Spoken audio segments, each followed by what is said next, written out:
Unifor's first year was really about identifying who we are. It was about putting our stamp on the labor movement, but it was also about putting our stamp in the politics across the country. So this first year was about Unifor making a bold statement to the movement, to the politicians, but more importantly to ourselves, that we are what working class people need.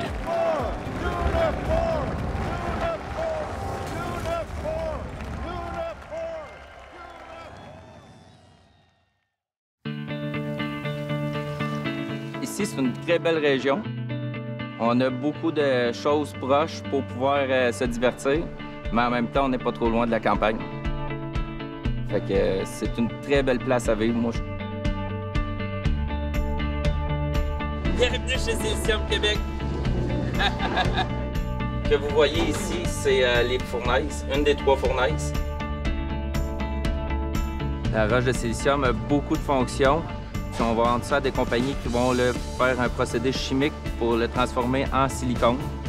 Aussi des compagnies électroniques qui l'achètent pour faire des composantes électroniques parce que le silicium, c'est un produit qui est conducteur. Bien sûr que nous autres, on vient de sortir d'un lock-out. Les concessions demandées par l'employeur étaient d'environ 40 % de réduction, ce qui était à peu près 20 % de réduction de salaire. Puis un autre 20 % de tout ce qui est avantages sociaux, fonds de pension, les assurances collectives, les vacances. Si on reculait 20 ans en arrière, de côté avantages sociaux et salaires. Mon nom est Marie-Pascale Lacroix. Je suis la conjointe de Jocelyn Marchand qui travaille chez Silicium Bécancour depuis 15 ans. Pour moi, ce qui a été difficile, c'est financièrement. Moralement, c'est difficile parce que tu sais que ça vient de commencer, mais tu ne sais pas si ça va durer 1 mois, 3 mois, 6 mois, 1 an. Et on a déjà vu 2 ans de lock-out. Au début, Jocelyn, mon conjoint, le vivait pas trop mal. Mais plus le temps avançait, plus il se sentait peut-être pas autant utile au quotidien depuis 8 mois. So here's this founding convention. We have a group of members who are feeling isolated because they're into this long dispute. They've been locked out, and they stood up and they laid out their issues, and the overwhelming support from the convention, I mean, it was truly touching. Quand tu te retrouves seul dans la rue en pleine nuit, je peux vous dire que tu te sens bien seul. Par contre, quand tu reçois des appuis d'autres sections locales, c'est réconfortant, c'est ce qui nous permet de poursuivre notre bataille. Je deviens un petit peu émotive, pardon. Ça a été une très, très, très grande solidarité. Il y a eu de l'aide d'un peu partout. Ce qu'on a reçu comme appui est venu pratiquement tout de suite. C'est 2 gros syndicats qui sont fusionnés ensemble. Et puis, ça nous a donné nécessairement une double appui. Et là, on a acheté d'autres sections locales qu'on n'aurait pas eues si on n'aurait pas été fusionnés dans Unifor. Et ça, c'est un gain du ciel qui est arrivé pour nous autres qui étaient en plein conflit. Ça, c'était merveilleux. The message to the employer was that this new union was going to make sure that we didn't leave anybody behind. It was about determination, and our members, they understood what was at stake, and they fought right to the bitter end. That's why they won.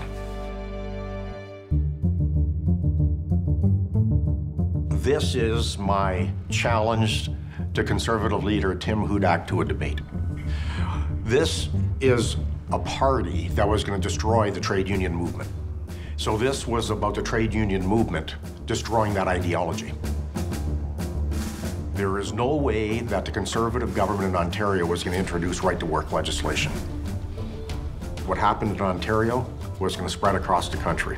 Tim Hudak was a huge threat to not just Ontario, but all of Canada. Everybody was watching what he was doing.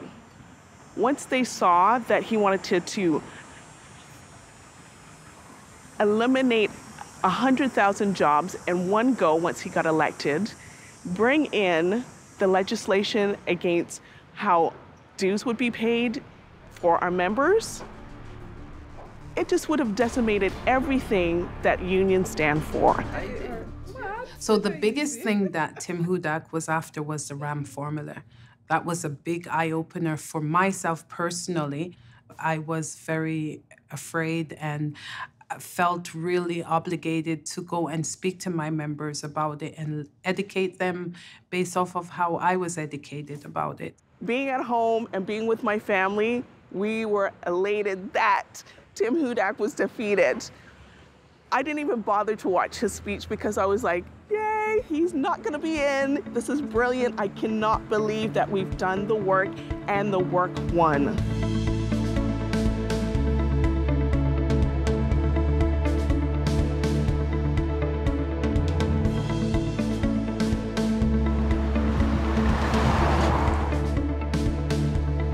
Why start up the truck in the morning and you know you're not going to make the money to run that diesel?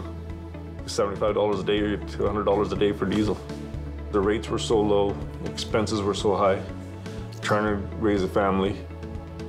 And some days before the strikes, it was just not worth going out there for 2-3 loads. It was a lot to do with waiting time at the dock, 4 to 5 hours, and nobody was making any money. If we're waiting around at the port, we weren't getting paid at all. So everybody was frustrated, and then they decided to walk off the job. Nobody wanted to go out on strike. Nobody wants to shut down, and nobody wants to have that problem where, you know, you have no money coming in for 4 to 6 weeks. The threat was if they would legislate us back to work and you don't go back, it's a criminal offense, then it would be jail. And they basically told them, you want to arrest us, go right ahead, we're here.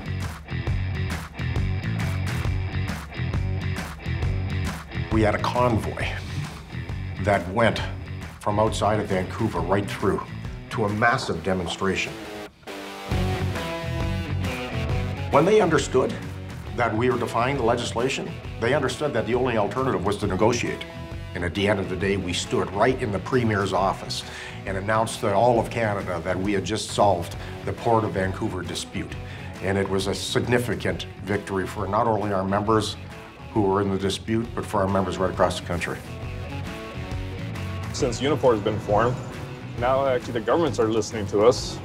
And when our president speaks, the president, or the prime minister, sorry, and the premiers, they listen.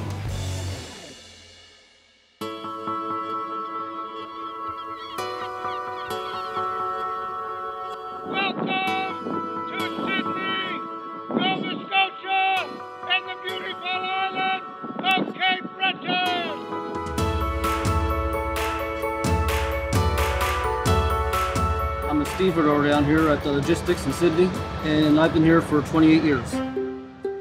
Cape Breton has always been a union environment here. We've had steel workers and coal mines. It's still like a family-oriented thing to me. Before these cruise ships arrived here, we had a steel plant and the mines and that there stuff. So that industry is all gone right now. So this is what's left over, the cruise ships. We get a call out for a ship that's coming in. We go down, we're on the waterfront just to make sure that the boat's tied up and everything goes as planned. There was a word of mouth going around that our services were no longer needed. In other words, they were more like getting rid of the union. Like they figured there was only 14 men down there doing this their job and they could just push us out the door. We planned a rally that was going to leave one of the parks there and march up to Sydney there and march down here to the waterfront. And the police were estimating somewhere between, I think it was around 1,500 to 3,000, 4,000 people. They really didn't know. It was just going to be that big.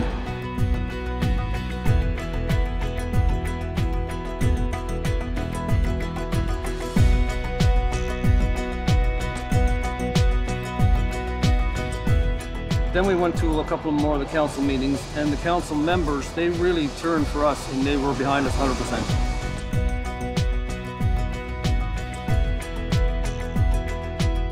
I think that's when the Ports Corporation finally backed down.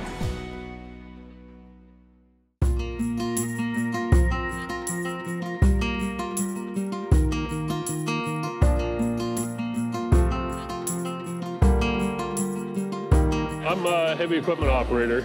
Been here for 31 years. Every couple of years, we're always going through the same thing. Is there going to be enough wood for the mill? We always seem to be fighting to get enough wood to run. Whether it be the government or the economy or just the private woodlot owners. In the last 10 years, we've lost 54 mills in the province. I mean, it's a small town, and we're short on heavy industry to begin with, and we need it. Right here, we do mostly rough, dimensional cut lumber. And it's shipped off to another facility to be planed and dressed and sent to the American market. There's two issues. There's one, you need access to product. So we participated in the political discussion with the government about what does the strategy look like.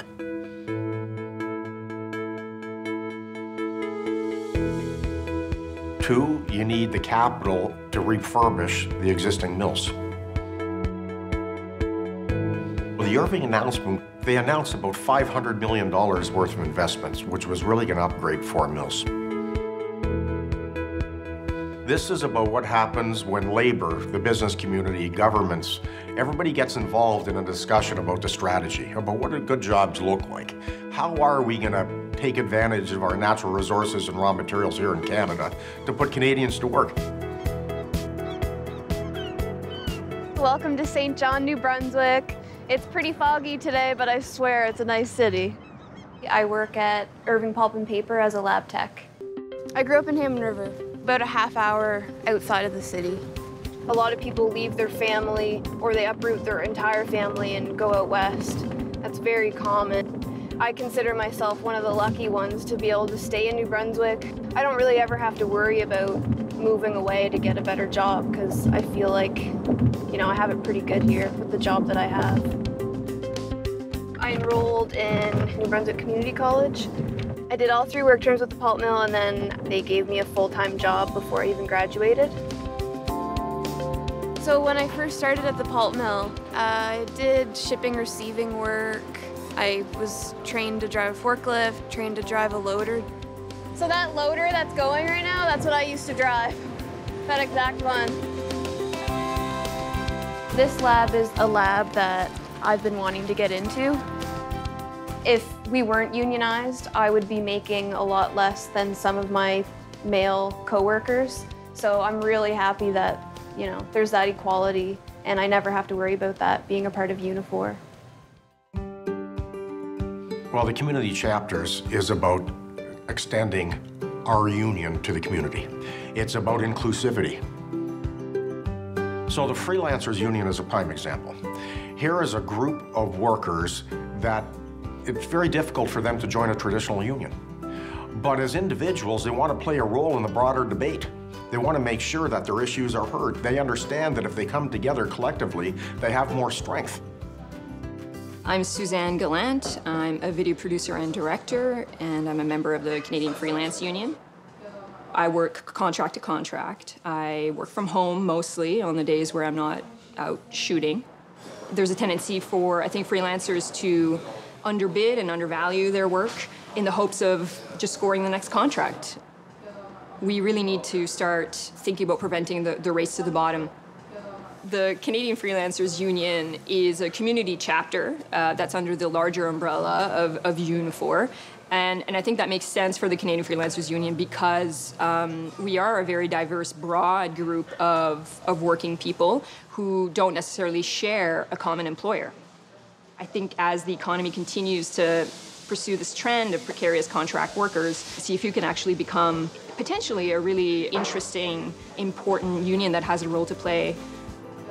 I'm pretty confident that this new union that's certainly going about doing things in an innovative way is perhaps going to be a really good tool for us to get better living standards and make for a better life.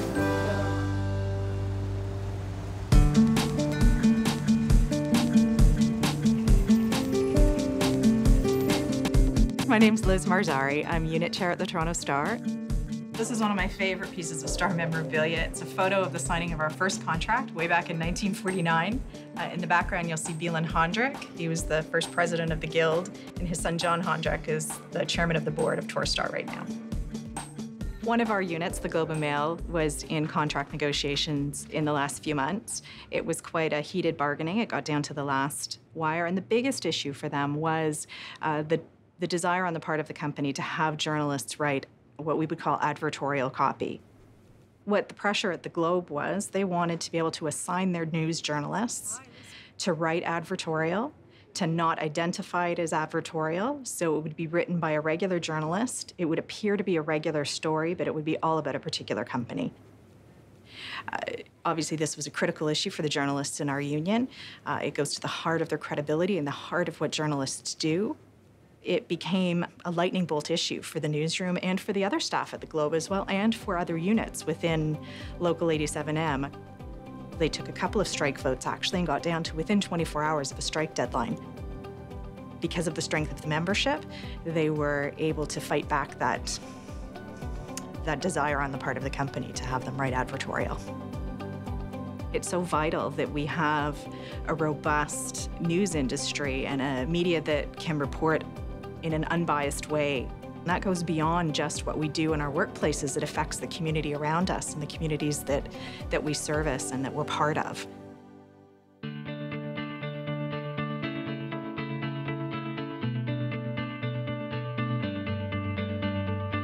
Bienvenue chez les produits forestiers résolus. Je travaille comme papetier depuis une trentaine d'années. On va vous montrer de quoi ça a l'air et présenter certains de nos membres. Le produit forestier résolu produit du papier journal, du newsprint. C'est une entreprise qui est avec nous depuis 75 ans. Resolute bargaining was very important for us because it was the first set of negotiations with a major employer. Dans l'usine actuellement, on a 375 membres qui représentent Unifor pour la papetière. Il y a une couple d'années, on était 1500, on a déjà été jusqu'à 3000. Mais la modernisation, l'Internet, ça n'a pas bien fait. Employers said to us, listen, if you take major concessions, there'll be some layoffs. If you only take some concessions, there are going to be major layoffs. And they said it publicly. We've heard about it through the media. Mon nom est Marc Dallaire. Ça fait 33 ans que je travaille à l'usine. La dernière négociation, Unifor a vraiment été pris au sérieux dans le fait où quand que le président, Jerry, il disait quelque chose, c'était vraiment écouté. J'ai fait plusieurs négociations. J'ai vu une grosse différence. Vraiment, là, on sentait qu'il y avait un appui en arrière, que même la compagnie le sentait que c'est gros Unifor.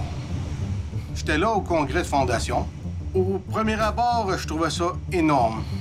Mais lorsqu'on regarde avec ce que ça donne, c'est vraiment un pouvoir.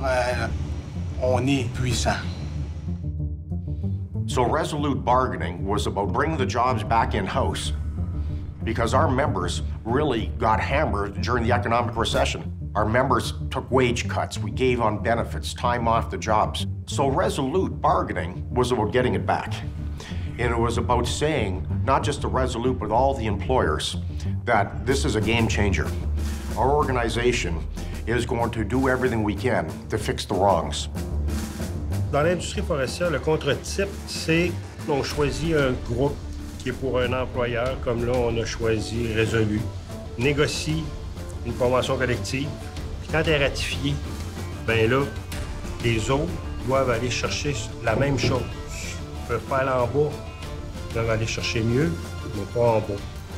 So any employer that wants to screw with the pattern is going to have a strike.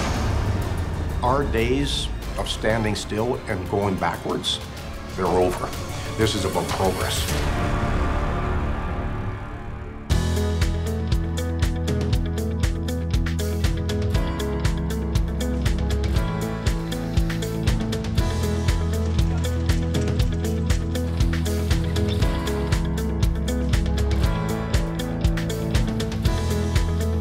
It's hard to even remember what it was like before there was a Unifor. It's been an incredible time. 86,000 women are part of Unifor. There's comfort in knowing that Unifor has our back. Unifor, moi je crois qu'il devrait continuer à créer des liens plus serrés pour justement quand les moments durs arrivent, qu'on continue à vraiment à honorer le nom Unifor. unis ensemble, on peut faire changer plein de choses. I think it's been one heck of a first year. It's been one incredible ride. This organization is about change, and it's about building an organization that's not afraid to talk about it. Sisters and brothers, this has been the largest convention in the history of our Congress and our Canadian labor movement. We are going to be what working class people need to build a stronger, more prosperous society. I'm feeling very positive about Unifor. We're going to make more gains than what we have in the past. C'est un syndicat qui va être écouté par son gouvernement, mais ils ont quand même 300 000 membres en arrière d'eux autres. Ça nous rend extrêmement forts. When you have 300,000 members, you have one big family. Au revoir tout le monde. Salut, merci d'être venu. Bye-bye.